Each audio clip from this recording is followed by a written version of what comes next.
Hello and welcome back to Soul Sessions with Emma, sharing stories of people who've chosen to live honestly, to take risks, and to start again. Today's conversation is one I've been really looking forward to. Pádraig is an occupational therapist, a positive psychology coach, a trauma specialist, and amongst many other things. He founded the OT Coach in 2020, where he focuses on helping people who are struggling with life's challenges, providing education and training for a range of mental and cognitive difficulties. And what I love about your work, Pádraig, is that it's just very human. It's not about labels or fixing people. It's about understanding, grounding, and helping people live better in real, everyday ways.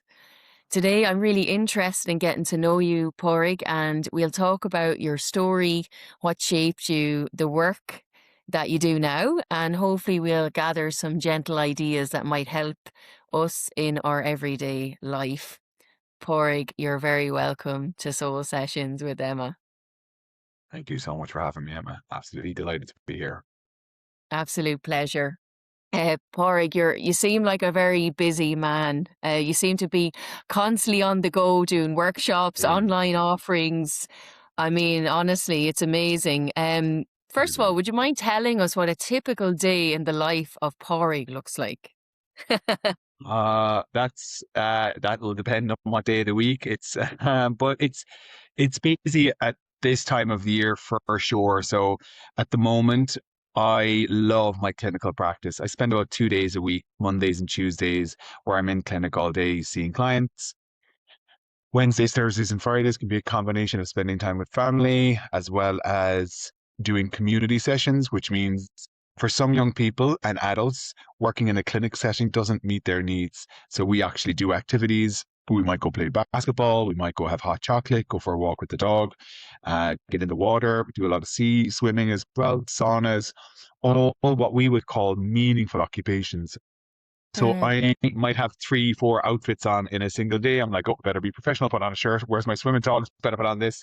So my day can really be that kind of way inclined.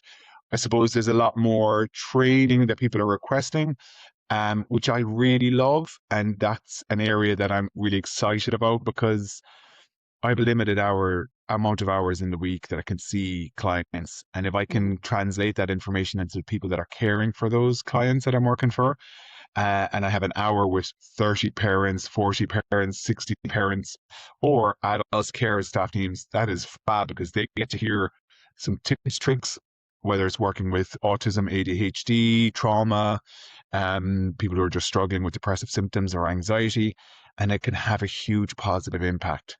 So even just from a time wise, like my waiting list at the moment is close to a year, and it's very difficult for someone to access the service.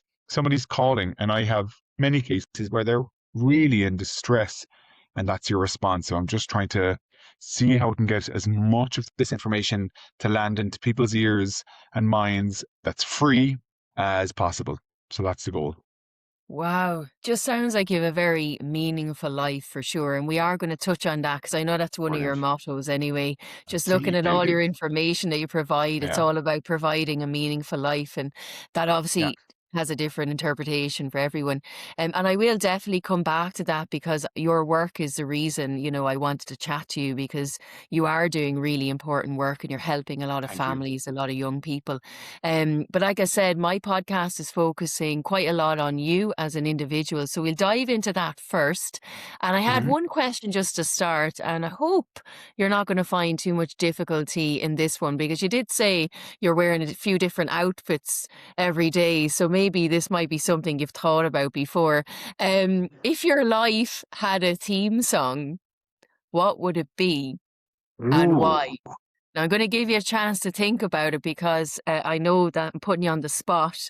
I think I was trying to think about my life and I came up with you two. I still haven't found what I'm looking for. Oh, very good. So I'm not sure Ooh. if anything springs to mind for you. Um, Only Love by Ben Howard. Oh, what a lovely song. Yeah, Any, because that's really all we have. Like that makes us oh, feel like we're alive. So, yeah. love. Oh, what a lovely answer. Beautiful. Mm. So that's obviously again something that really struck me about you, Paul. You're a family man. You're very much living, it seems like you live in the moment. You're full of joy and enthusiasm. How would people closest to you describe you? um, I would say optimistic, positive, energetic, determined, caring, and passionate. I would say that's probably that's very complimentary of me to think that's what they think. They probably think I'm a bollocks most days, but I would say that's the feedback that I get from the people. They know I'm determined. I'm really hardworking, and mixed with really caring for the people that I work for. So I think that combination allows you to be an entrepreneur and a business owner because you're so motivated by the work you do and your values are in line when you're doing work where you really care for people. So Yeah. I would hope that that's what they would say. Yeah, I would imagine. I have a picture here of my partner in front of me and my daughter, and Yeah. I'm to imagine how they would respond. I think it is those words that they would say. Oh, that's beautiful. Uh, Yeah, definitely. and funny, I think is how my daughter would reference me. I think she thinks I'm funny, but I don't know if anyone anyone else thinks I'm funny. I might have 8 year old level of humor. I definitely have an Yeah. 8 year old level of humor. Well, that Yeah, means you can be on par with her. I'm sure that's great fun then. absolutely, absolutely. Until she becomes 9 and she'll outgrow me. Uh, Yeah. So obviously having a daughter, it must have brought obviously a lot of perspective for you in your life and a lot of joy mhm, for you. mhm, And we will touch on some of that. But, mhm, like I said, with my podcast, I was really interested in speaking to people like yourself who really seem to live a very honest life and that are mhm, true to themselves and mhm, often brave enough to start again in some way. mhm, So like I said, you do strike me as a guy who has led an interesting path to where you are now. So, do you mind if we take a little step back to younger Pádraig and maybe where you started and now where you are, like some moments mhm. maybe that shaped you into doing the work that you do now? Yeah, absolutely. So I I come from a lower socioeconomic area. Probably come from an area where and a home where I would have experienced lots of complex trauma, and um, didn't have a lot. Would have experienced not having food, not having enough resources available to me. So would have experienced a lot of early hardship and really didn't have anyone in the community that was there to support. In other words, no, there wasn't very many good adults around it. I did meet one when I was about 15 and I started work. So I was an early school leaver, ADHD, dyslexia, but then coming from a lower socioeconomic area, I suppose there was very little chance that I was ever going to sustain the placement in school because of the other things coming up. So I think it shaped who I am now in my clinical practice and me as a father. And I think it helps deepen my level of empathy towards people who are suffering of that age category, particularly. But I think there was a lot of turning points within my early childhood experience that led me into a caring role. And if I'm to dive deep into like the fawn response, where most people within this kind of caring sector, if you know anything about the four Fs, which I'm sure you do, understanding breath work, Mm, but like the fawn, flight, mm, freeze response, uh, most people in the caring field that I know have absolutely a fawn response. We want to make sure everyone's okay, loved, cared for. mm, That has been very helpful for my work for sure, and it also helps deepen my empathy and understanding of people. We can learn mm, so much from a psychological perspective. I spent 9 years learning skills in college, but what we learn when we're younger and that way of reading and understanding the human mm, experience, suffering, hurt, love, there's a depth to that that absolutely translates into my clinical practice. And I think people feel that from me when I'm working, and that's the feedback that I get. It's not yeah. just rehearsing a script of what I learned from some of the research, but it's sitting with them in their felt experience of pain. So I think that definitely shaped it. I left school when I was kind of signed out when I was about 15. And then I travel, or I was kind of in a few odd jobs, like building sites, all of that. And then I left Ireland for about 5 years and I traveled the world and learned so much about myself. Spent some time in Africa, some time in Asia, Australia, America. And then I came back and I wanted to get a career. And I knew I wanted to work with people. I thought I wanted to be a social worker, studied social care, looked at the area. I just knew I needed more. So then I went in and I didn't complete my degree, worked as a social care worker for about 8 years, working with teenagers in residential homes as well as family assessment homes.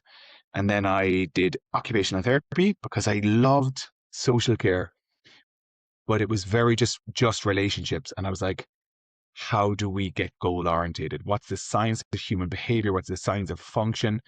What's the science of living a meaningful life? OT helped me with that. Then I did a master's in positive psychology and coaching, and then I started my own practice. And I started my own practice working with teens who struggle to access the service. So ones that were so highly anxious that they couldn't come to a clinic, I would go and do activities with them. I know I've kind of drifted into a very crash course of my life, but that was kind of the starting point that kind of led me into where I am now. Yeah. Thank you for sharing that, Pádraig. Yeah, You I know? do think it's true. We need to go through at times people who have gone through tough times. It makes them a lot more empathetic and therefore very good at their job when it comes to working with people. Yeah, So a blessing and a curse to some ways, but it's definitely something that can agreed. benefit the the person you're helping. So um, and would you mind if I was to just explore, back then, of course, and we know a lot more about ADHD and dyslexia. How did that look for you as a young boy? Like, do you remember back to that time and how you were treated and how you might identify it as in your own life when you were younger, or do you remember? I do. I do. I always knew that I was behind. So both were. I got the diagnosis both when I was an adult. My ADHD one I got when I started working with people with ADHD, and they kept coming in with the symptomology of ADHD, and I was like, "Is this not normal?" They're like, "And I can't concentrate for longer than 15 minutes." I was like, "Can anybody?" And then they kept saying, "And I keep using everything.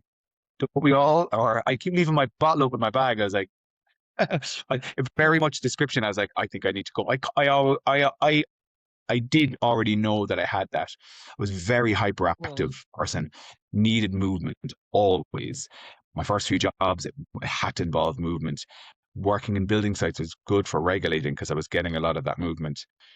Regarding dyslexia, I didn't, I suspected when I was older, but I just always felt that I was like using the word stupid, that I was not capable, not competent, that there was something wrong with me. That was an inherent belief that I had that took years to overcome. Once I mm, needed tons of positive experience to overcome the negative experience. So it was definitely, it's hard. It can kill your confidence. When we are working in a very neurotypical setting with somebody who has ADHD, and you will know this from teaching. This is mm, I've got this huge level of empathy for teachers because they are having to teach the neurodiverse community in a neurotypical way, and mm, it's not a hard task; it's an impossible one. I have an inability to read and write correctly. It's not if you keep pushing, I could get better. There's an inability. There's things that stop me. I have an inability to focus on things that I have zero interest in. It's not that I can just try harder or you could be creative. It's but school is all around focusing on tasks that maybe you're not interested in. It's all about mm, reading and writing, and you're being judged off that. And I was very poor in that. So I think these things absolutely they take their toll on your confidence. yeah. But times where I got a chance to work, use my hands, use my social skills, I built my confidence then. And then later on, I went back to college when I was about 26. Wow. Yeah, Pádraig, just as you're talking about there, I guess it was something I was going to touch on later, but I'll Mhm. speak about it now. I mean, you do work with teenagers and parents and children who deal with those neurodivergent struggles, and we do see a lot more diagnosis now. What is your understanding, let's say, especially ADHD, because that's a huge one. What is your understanding now as to how one person has it and the other doesn't? hmm Like, as in, How would you where, explain to w- somebody? so I think some people feel that they have ADHD because they may have poor focus. Mm, And I would say ADHD is absolutely, and there's an an inability to access noradrenaline and dopamine correctly. So it's more than just I'm struggling to focus right now, or I'm really find it difficult. We live in a society where it is naturally pulling our attention and focus everywhere. And even to see how fast the reels can go, and you hear this sentence like, if you don't get somebody in the first 3 seconds, you'll lose them. Like, even that sentence, that idea that we have to be so intensely interesting in the first 3 seconds that somebody can see a video, otherwise they're gone. Like, it has got so poor. So I think where people are mistaking a lack of focus, but somebody with ADHD will have many, many, many hurdles that are difficult to overcome, and in some cases impossible to overcome. So while we inside clinical practice as OTs, you'd often hear the word executive functioning. We're going to improve their executive function. We're going to improve their organizational skills. We can give people tips and tricks, but if you are from the neurodivergent community and you do have ADHD, it's very difficult to override them. And there's other, I have another strategy where we really work on the foundations of health to improve that. But I don't think there's, some people say, is there an overdiagnosis? I don't think so. I think people are getting an answer into who they are. And I think it's a mm, beautiful thing. We yeah. all inherently speak really negatively about ourselves. We're all really quick to pick up the whip and whip ourselves. Many friends of mine that display the symptomology of ADHD probably have it. And with a diagnosis, they'd speak kindly to themselves. But until Mm. then, they're going to go, why the fuck do I keep doing this? Yeah. I can't believe I'm so stupid. Why do I keep forgetting? Once they get Yeah. the diagnosis, they're like, oh, this is why. Because this is Yeah. hard. So I think it's important to have it. But yeah, Mm. Yeah, you're right. Like having the diagnosis doesn't mean necessarily, I guess in some ways you just have to find ways of getting through life on that. But as you touched yeah, on that before, in a school setting for young people, you know, you've even mentioned this yourself, school, we need to do school differently. And, I've been hmm saying this for a very long time. um, Even the whole school system has not changed, hmm since it was created for the Industrial Revolution for factory workers. And, yeah, even from the fluorescent lights in the I classroom to know. lots of different things like that, I'm always very conscious of that. To allowing students to move around if they need to. Not every school is designed in that way that allows for that way of learning. And particularly in Ireland, because, I have worked in other countries, not all schools, but it feels we do have a lot more work to do in helping parents. So I'm sure you come across in your practice and with your workshops and your online offerings so many frustrated parents and young people asking for help. I mean, what are the main struggles that you're meeting in your job sort of on a day-to-day Mm. basis when it comes to even school life? I think that depending what one of the big factors I find that changes the culture out of the school is if the principal is close to experiencing a child's hardship. So that's where I've seen, like, I've worked alongside many principals where their kids were not in school. The culture of the school changes because the level of empathy rises, and they are like, my child can't get into school. If my child can't get into school, what can I do? Like, how do we improve this? This is so I think there's a lovely shift that can happen. I would say 90% of the schools have been amazing to work alongside.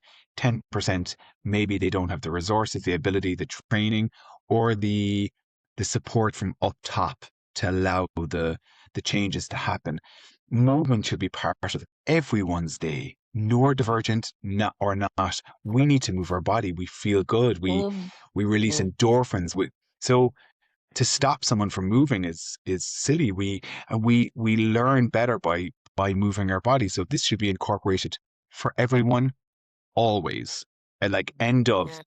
And we've, as you said, the idea of what we are currently doing in a system, we've learned so much about the brain, how it functions, the importance of regulation, our ability to retain information. What does that look like? How long can we focus? Even if you're to look at a TED Talk is 18 minutes. And TED Talk is designed specifically because it can maximize your attention. They know after 18 minutes they'll lose you. And even within those 18 minutes, they have to access two sides of your brain. They have to access the logical side of your brain and the emotional side of your brain. They know they have to get you engaged with the story as well as support research. And they know even with the greatest speaker talking about their life work, you only have 18 minutes with a regulated adults. How the heck have teachers the ability to hold the attention for a full day with a bunch of dysregulated young kids who just want to be free and move? Yeah. It's and we know this. The science is really clear. There's an abundance of research to express how we learn. There's an abundance of research to say that there's tweaks we can make with the system we have to improve things. Reducing the hours is one thing. Like if we Yeah. reduce the starting time when people start, that's a huge that has had a huge positive impact, particularly Mm, for teens who are struggling with not enough sleep. mm, Um, so reducing, you can look at Scandinavian countries where they have reduced their not only their work days, but their times where they're in work and school is the same. mm. So there is tweaks we can make.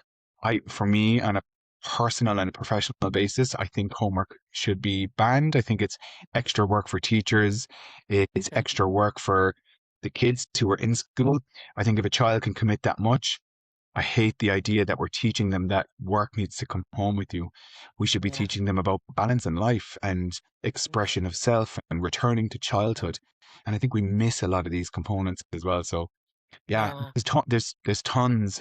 Like me giving specific advice for a child will be so polar opposite for the next that Yeah. comes through the door. But Mm. yeah, movement would be amazing. Homework being thrown in the bin, that would be amazing. Absolutely. Yeah, I don't believe in that myself. I mean, thank you for acknowledging that because I do think that's something that is a real struggle. This idea of keeping the attention of a young person Mm. and for what 8 hours a day, 1 hour at a That's time, maybe 40 minutes depending on the lesson. And even adults can't do it. I mean, I've been at meetings and you're bored out your mind after 30 minutes. So I can't exactly. understand how we then expect young people to do it, and I absolutely feel a lot of empathy for them. um we won't go into it too much because it's a bit controversial, but I often think that there needs to be a just really open, honest conversation between all elements of society, parents, teachers, and the students. There has to be a solution. There has to be, a lot more involvement in the people on the ground that are actually dealing with these things on a day to day basis. A lot of the conversations are happening away from the classroom, people making decisions that are not dealing with this on a day to day basis. And I think also there's a lot of misalignment with expectations on teachers and maybe what parents are also not maybe doing sometimes as well, because look, life is busy right now, and in fairness, it's the world we're living in. A lot of parents have to work two jobs. Some both parents are working, and the child comes home from school and there's nobody there, or there is somebody there, but they've got the struggle of the homework if that's what they're getting. And yes, gosh, it's a huge conversation, and just something to acknowledge. It's a struggle on both ends, exactly, because as from my experience anyway, 99% of people who go into teaching want to make a difference and they really care about their students, and they're just absolutely stressed because of all the other pointless tasks that they're made to do. Yeah. um yeah, but anyway, so yeah, so There's loads to say on that, but I agree. yeah, there is. So going back to talking about your own life, Porrick, Yeah. and as you said, your own struggles and what brought you to the work you're doing now, it's really Hmm. meaningful. Um, and now you're working with a range of people with different difficulties. And as I said to you, you've got a few different areas that you specialize in. But what would be the main struggle that you see sort of at your door on a regular basis that's maybe changing from when you first started out to now, almost like a symptom of modern living to some way? There's two things that come to my mind, and it's anxiety and loneliness. They're the two Mm, major components that are coming up. I think most young adults and teenagers are losing the skills that they would have naturally got by sitting with boredom, sitting with uncomfortable feelings, sitting in awkward situations, and going to a shop and standing in a queue and not having the soother of their phone to come out, and then being able to then in turn develop connections with people and like just connect. I think people feel really isolated and alone. And I think collectively we work better as a community when we feel part of something. We were born to be part of something, whatever that looks like. So Mm, I would say loneliness is huge. They feel like they've access to everybody, and really they have quite limited access to real communication, real friendships, somebody who will turn up for them. And anxiety is massive. Like it is just growing and growing and growing. I think going back a few years ago, when we would see anxiety, it would be more mindful strategies, some supports around that. Though it's not, but there's no low levels. I'm not seeing any low levels. It's really high levels of anxiety that's crippling people, that they're not leaving their homes, they're not leaving their bedrooms in some situations, and they are struggling to feel happy, to not feel fear. So I would say, yeah, anxiety and loneliness are two huge components I'm dealing with at the moment in my clinical practice. yeah. And would you say that some of the anxiety, it's like a product of some overparenting, or is it to do with the phones, like specifically? Like, do you see a link there at all with what Mhm. you're looking at, or that type of I thing? think parents, from a parent capacity, I think parents are incredible. If anything, they have improved their parenting skills so much that they want to meet all of the needs of their child. Mm, mm, And I don't know about you, Emma, but I think we're around the same age. The mm. busyness of life years ago would have created a space where not even the busyness, there would have been a lack of public perfect parenting, and we just would Yeah, have had to get on with things. just get on with Within it. that, just get on with it. If we Mm, fell over, we would have just had to pick ourselves back up and go. yeah. I think a lot of parents are fearing being judged by their parenting now, and that's really hard for them. And I think a natural instinct for a parent when they see their child suffering is, I want to save them. And I have it myself. If I see my Mm, daughter upset, the first thing I want to do is pick her up and save her. I want to be the hero in her story. But the reality is, for her, she needs to develop those skills. Very difficult. And this is the logical part of our brain and the emotional part of our brain. From a mm, logical side, I can give clinical recommendations to say we need to build our skills, we need to pull back. But I said, from an emotional side of your brain, that will lead sometimes, and you will lean in and want to do all of those things. So I think that is a component that parents, when they come through the door, much of the homework that I'm giving them is teaching their kids skills. So if they're 12 or they're 13, that they should be able to cook, they should be able to put on a wash, they should be able to dress their bed, they should be able to start packing lunch, getting things organized. And we mm, make things obtainable for a young person. So if a young person has never cooked a slice of toast, we're not making them do a Sunday roast. We're getting them to do the toast. We're getting them to mm, do these small steps. And what happens in that is we're building kids' confidence, because a lot of kids feel mm, ill-equipped in their own environments because they don't have the skill sets. mm, Often going to bus stops with, when I'm doing community integration work with young adults, it's the first time that they've ever got on a bus. And not only that, they didn't realize that they needed to have their own money. And they're in 20, 21, 22. So they've landed in a bus. They didn't realize they haven't had that lived experience.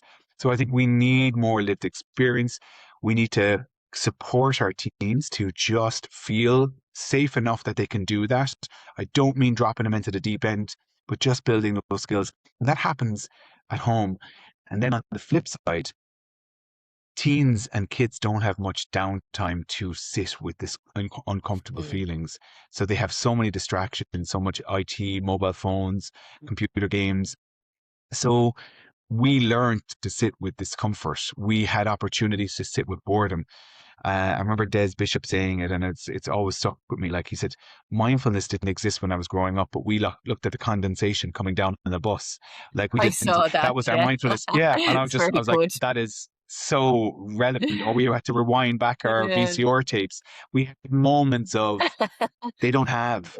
Like, Mm, or even when we first mm, got internet, we sat and waited for a photograph to load. Like, fucking come on, come on. yeah, And like this was the yeah. reality that doesn't exist. So Mm, we've lost the ability to sit with mild discomfort.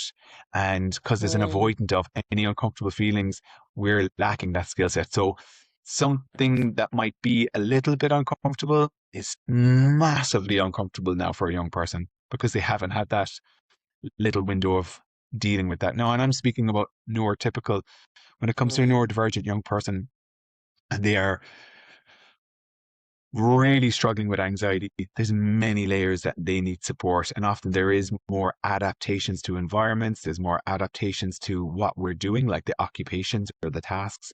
We need to be really critical that it doesn't matter how resilient, in quotation marks, mm, somebody can be in the wrong environment, they will fall apart, hands down. Like if you are doing incredible therapeutic work with a young person and they're going home to a violent home, it doesn't matter about their breath work or their mindful strategies. It doesn't matter that they exercise that day.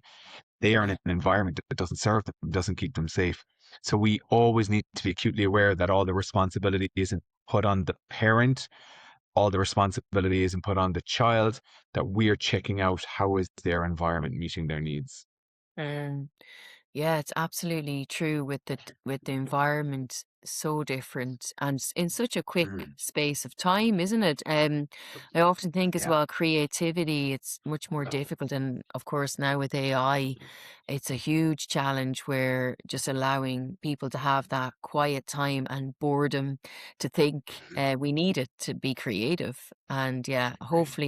hopefully more awareness is coming about, but it is a matter of just allowing kids to just have literally nothing to do sometimes and be okay with that. They can be bored. Yeah, Yeah. and I think it. Well, my daughter's sick of it, but when she says I'm bored, I'm like, this is amazing. Congratulations. Mhm. My daughter the other day, she's going to a stage where she's obsessed with the Titanic, but she cut a square out of a little box and painted it to Titanic and has been walking around the house wearing a Titanic box. Like Yeah. all of that came from moments of boredom where she had to like Mhm. be creative, think, how am I going to keep myself busy? What does this look like? And she Mhm. came up with a scissors and so and creativity is a beautiful part of the human experience. And it's a part that allows us to, I think, dive into deep rest when we speak about our nervous system and our busy Yeah. brain. Deep rest comes in moments of flow and creativity Mhm. is a beautiful medicine that we can access. Yeah. And if we are always just sitting and being passive in like digesting or consuming information without actually creating, we Mhm. miss that. We miss that beautiful, what I would say rest, actual Yeah. nervous system rest that happens when we're in that flow state. Mm, absolutely. And I think that's why nowadays it's becoming more popular. For example, even the cold plunging, you're jumping Mm. into that water where you're literally all you can think about in that moment is the cold. And even people are spending money now going away for a weekend, doing a digital detox, and they almost have to force themselves not to use their phone. But the things that come out of those weekends, can be absolutely amazing. And also a lot of thought processes happening about people's lives and yourself you do a few retreats yourself, and even with me when I've been doing the breath work, just that relaxing into the body and getting a chance to just realize, well, who am I, without all of this noise around me. And years ago, it was very easy to do that. And now we almost have to put ourselves in a special environment to do that. So strange, isn't it? But you hit the nail on the head. I agree with you. It's we're creating these environments as these kind of unique places to just turn our device off, the device that we're addicted to. And I do think I agree with what you're saying. I think time and space and silence and sitting with the discomfort of what we don't love about what's happening in our lives right now is such a positive thing Mhm. because it really helps us move forward out of it. It's like But I would say for many people, they avoid the sitting in the discomfort and will just motor along. Mm, And so I think it's important to lean into the pain, lean into the sadness, lean into that and see what messages those uncomfortable feelings are telling you. And often they'll push you in the direction of finding more meaning in your life, finding mm, the path that you're supposed to be on. Silence will give you that. You need silence and a supportive environment, I think yeah, are two very powerful tools. yeah, absolutely agree with you, Pádraig. You also do a lot of work online right now, and that's actually how I came across you. I just loved your energy, and you do a lot of educational videos and quite fun as well. And I think I mentioned to you before, I was very impressed by your skills, standing on a log, trying to regulate yourself. And I Yeah. just want to take us back to some of those tools that maybe can help people that are struggling in some way. You do talk a lot about regulating ourselves, co-regulation, Mhm. self-regulation. Would you Mm. mind speaking to me about some tools that you find useful for just everybody, I suppose, in Yeah. general? I would say for people to check in with their foundations of what we know, like look at the science of what keeps us well, and that is movement, good food, good social connections, finding what you're good at and what's meaningful for you, and leaning into that, giving you that sense of accomplishment, having positive connections and spending time with those ones, bleeding out the ones that aren't so positive in our lives, and really looking at our day every day and saying, have I fed the things that are going to make me feel good? And most of us know the answer when we aren't doing those things. Life is goes past really fast, and I think there's tons of mindset shifts that we can have. An appreciation for the life that we do, for the air that we have in our lungs, to having that sense of gratitude is really powerful. Um, but really taking time to think about who am I, and for me to look back in a week, in a month, in a year, how will I know I've lived a really beautiful year of my life? And then what am I doing today to ensure that happens? And I think Mm, that really can change a lot for people coming through the door. A lot of people mm, come in and they're like, the mood is low, they're depressed, they're anxious, suicidal, and I would say, what goal would you want to work on? Many of them don't have a goal because they don't have that quiet time to even sit. So they know they don't like their life, but they don't know what direction they're going. So for me, it's sitting with them and creating that, and then taking many little actionable steps to do that. There's a huge sense of accomplishment in each of our days. When we start accomplishing things and finding success in that, we want more of that. We lean more into that, and I see huge momentum and progress. And everyone's mm, journey is different. Everyone has yeah, different levels of supports. Everyone has a different mindset. Everyone has a different. So try not to judge your journey off anyone else's. Everyone is on their own. I've worked with some there they can, you know, I don't want to use the word bounce back, but people can come through hardship a little bit sooner than others, and others just take some time. But once you know yeah, you're moving in the right direction, but like yeah, checking in with yourself, there's loads of when we're immediately anxious, and you'll know all of this, Emma, from being a breathwork facilitator. Like our breath is a powerful thing. It's a powerful thing to regulate our nervous system and to come back and to soothe that. When our body is highly distressed, most of the emotions, positive and negative ones we feel within our body. So doing mm, cognitive work doesn't always work. So sometimes we got to check in with our body, what's happening. So breath is really important.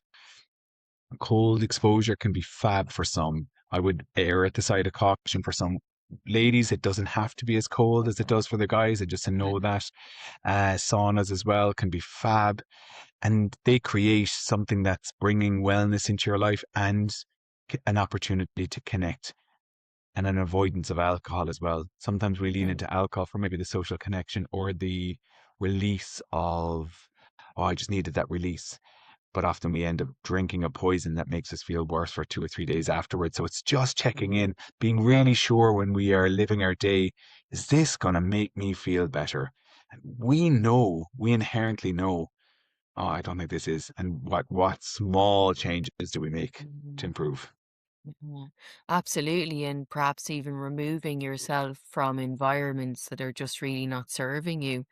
Agreed. It can be a big thing as well. You do talk a lot about well-being, Pádraig, well-being rather than happiness. You were talking about in one of your posts. Would you mind telling Mm. us the difference between those two I in your? think happiness is fleeting, and finding meaning and finding well-being in your life isn't, and it doesn't have to be.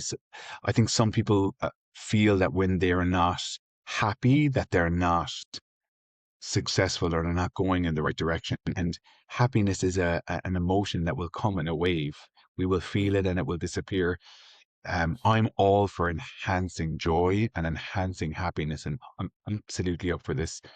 But just to be ready for the lulls when it drops, if we can sustain meaning in our life, when on the pursuit of meaning, it brings an abundance of joy in our life, but we sit with the hardship much easier because we're like, I'm on the path and I know the direction I'm going. So I can sit with the discomfort because I feel like I'm still moving forward.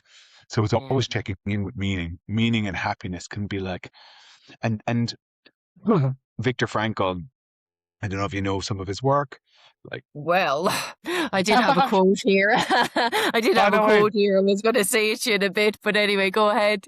yep. The So mad like search Viktor for Frankl, I meaning, really of like. course. I love his work, and like Yeah.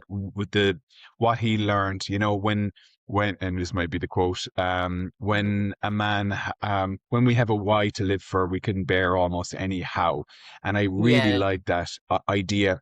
But what can be conflated, and I think in society at the moment, is some people take the pursuit of meaning and say, I'm on the pursuit of meaning, and their life is pretty fucking shit and it's just crap, but they think it's the pursuit of meaning, so they're in going the right direction. The likes of the David Goggins, who is soaking up pain and suffering, but he looks like he's having a terrible existence. That is Mm. not the life for me. It might be meaningful, but he's pursuing it and it Quite seems obsessive, isn't he? He's absolutely, almost like, he's not and his smiling. He's partner's not having a good out at time. like 2 in the morning, driving behind Yeah. him, checking that he's on the road. It's like, what a life. And Viktor Frankl points that out because he's like, Yeah. we have to be really careful that we don't allow that pursuit of meaning to cause so much dissatisfaction in our lives that we miss life. Like happiness, joy, connection.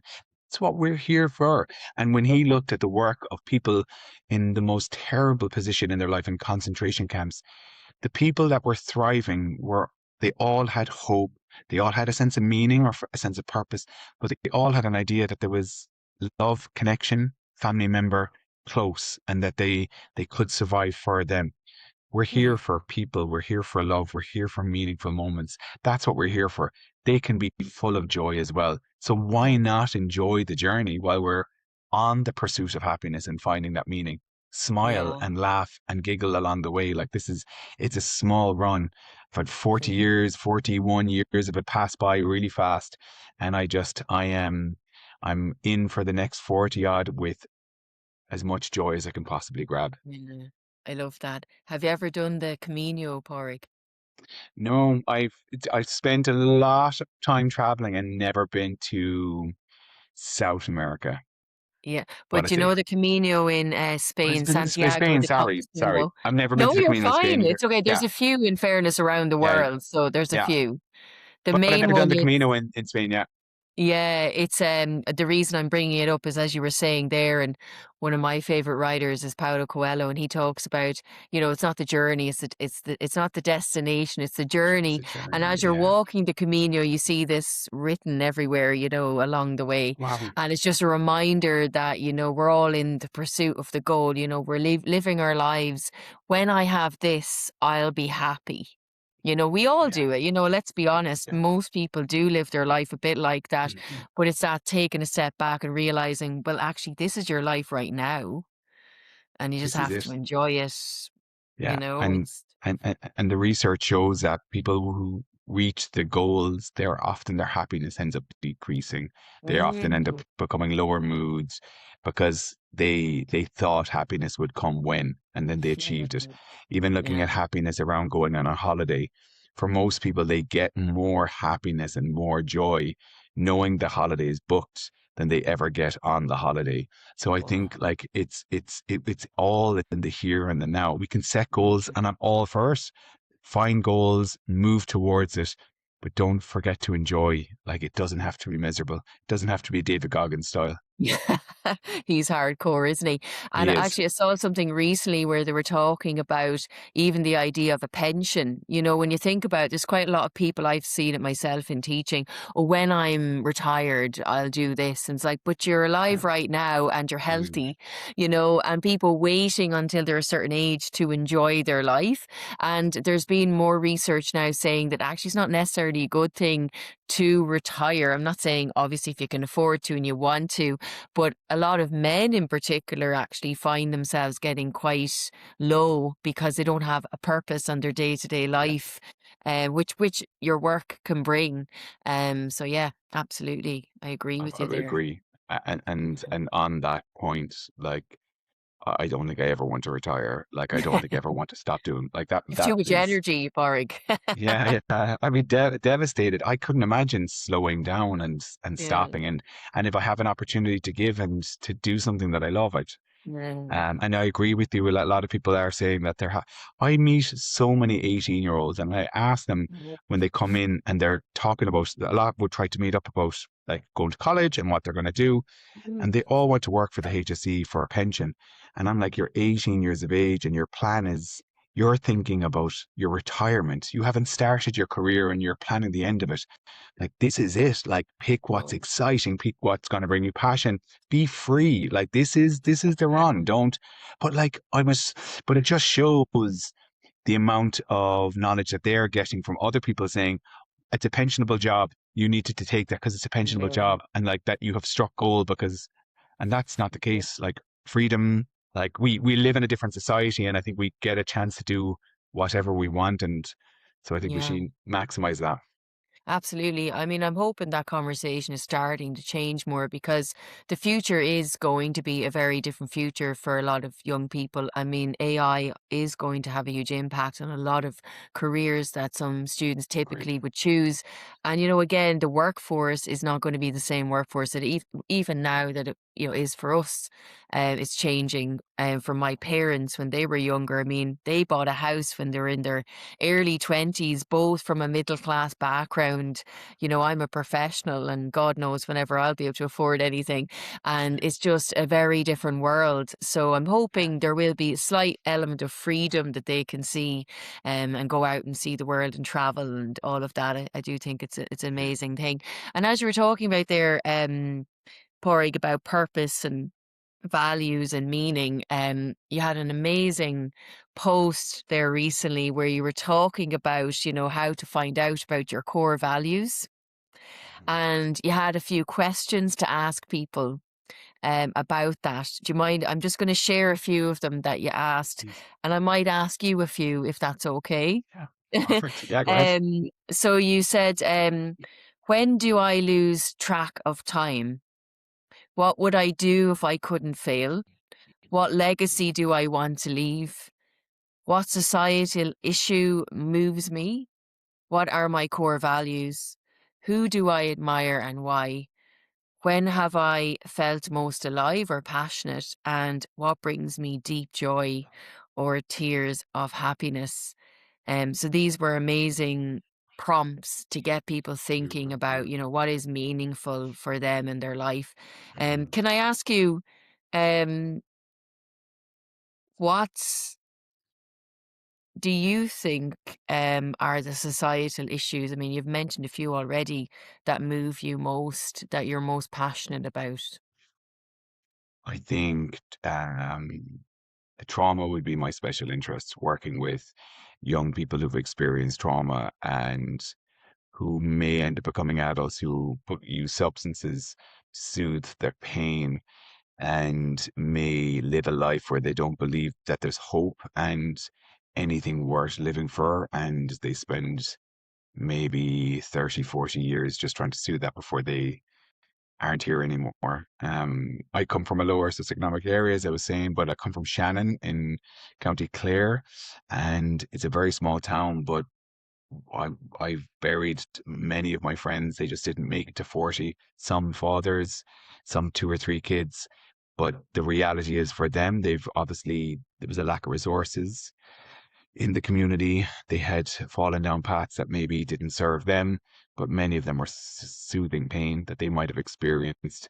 And that really breaks my heart. And that's a lot of Mm. people's reality. A lot of people feel like there isn't hope. And that's, I wish I could create more hope for people who feel lost.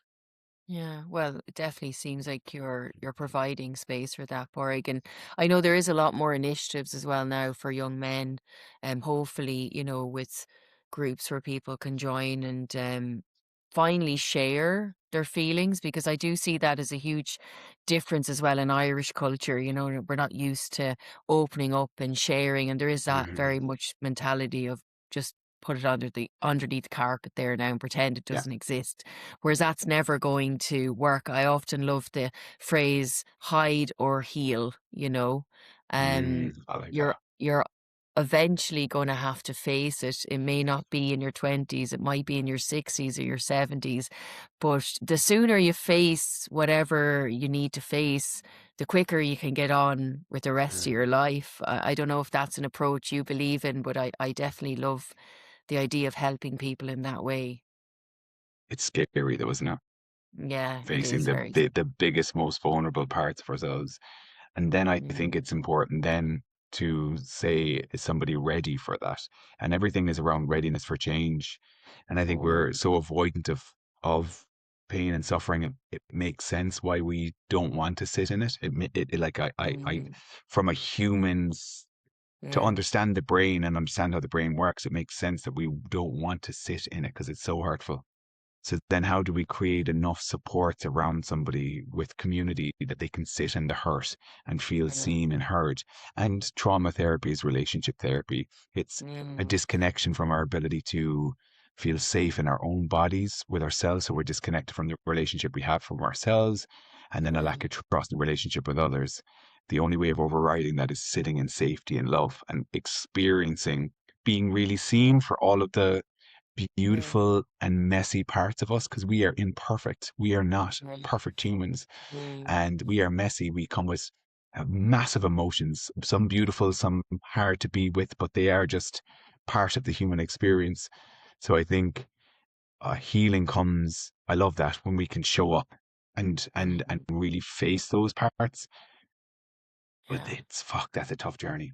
Yeah, and it does take time for everyone's on their own journey. Some people will do it easily, some people will take a long time, and some people never do it. So But never do it. yeah, it's a tricky one, isn't it? Definitely. I love that approach so Yeah. far because yeah, you're right. I mean, trauma is the cause of so many underlying issues, in society for sure. You did touch a lot on your core values. One of your other questions, who do you admire and why? Um, ooh, this if I think of admiring, I just think of my daughter. It's like I like her face is printed everywhere here. But if I was to No. think of somebody that can elicit tears or emotion or make me feel an intense amount of love or make me understand love, understand meaning, understand what is the pursuit of working really hard for, what is the pursuit of learning to sit still and be. She gives me all of that. So she's an incredible little girl. Very creative, very kind, very sweet. And yeah, she's helped me experience love on this earth that I never thought I would ever experience. So I'm just, yeah, Oh, grateful and impressed by her. She's fucking yeah. class. Yeah, Oh, she's that's so cool. beautiful. That's beautiful. Yeah. So I presume you do spend a lot of daddy-daughter time. So when do you Yeah. lose track of time yourself, Pádraig? And what kind of gets And you in the zone? An activity that so fully you. for her, well, obviously with her, I lose track of time, but work as well, I can lose track of time with when I'm with clients and I'm in the midst of when we're in all of this zone and this messy space where we're learning about Yeah. ourselves. It's hard for me to like, oh shit, okay, we only have an hour, like we gotta go. So I Mm, definitely lose time for sure when I'm with her. Like I get lost mm, in that, because that's a flow state and work. I really love my work. I feel like I'm extremely lucky to say that. I feel like it's a small percentage of people that say they're really excited and they love their work, and I feel like I'm one of them. And it gets me into a state where time definitely passes. So, and Mm. that's not just like I'm saying it because I'm on a podcast. I fucking love my job. Like, I Yeah. really do. Like, Yeah. Well, it does radiate from you. I mean, as I said, I didn't know you, but I had seen your stuff online, and you can kind of tell sometimes with people, through the screen almost, if they actually want to do something or not. And you just do seem like that type of guy. And um, yeah, I love your energy, like I said, and I love the work you're doing right now. And that leads me on to maybe the last question here around your work and you. So what is the legacy that you want to leave? Because you've talked a lot about, the work you're doing, and we'll discuss at the very end. I know you've got some upcoming retreat and workshops, but what would you want your legacy to be after it's all said and done? I'd love to write a book, and I'd love to have, Mm. not I'd love to, I will.